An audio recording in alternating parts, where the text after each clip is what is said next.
at the 8th of December, we have recorded a total of 52,844 cases. About 618,271 tests have been conducted. That's the individual tests. Currently, we have about 897 active cases.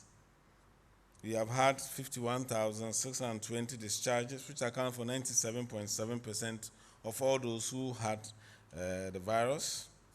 We have recorded 327 deaths, bringing the case fatality rate as the number of deaths as opposed to those who were infected to 0.61%. It still remains low if you look at the global average.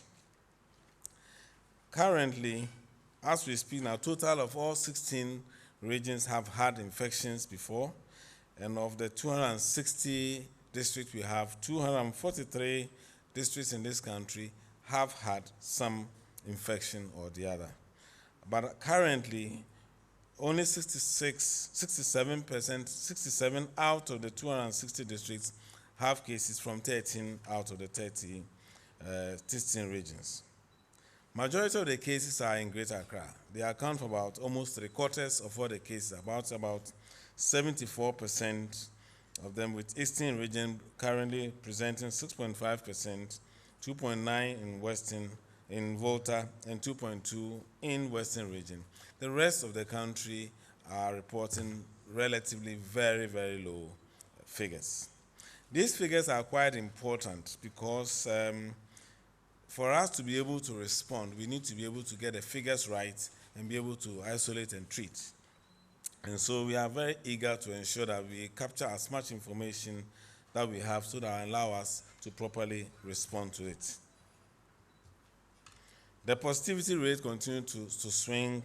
In the last few days, we have a slight increase, but if you look at the weekly average, we are sure that once the week ends, if you find the average, and it will drop, as we see in the next slide. Generally, the picture remains the same. More males as opposed to females are infected, and majority of them are between the 20 and 49 years old, which is the most active ages, because this has to do with activity.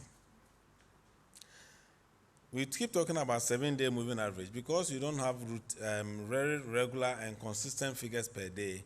It's good, just like globally do, put the 7 days average together and see where you are. And from that, you can see that apart from the June, July, August spikes, we have had some reduction after the initial recent rise in October, which has currently been brought down and still remains down.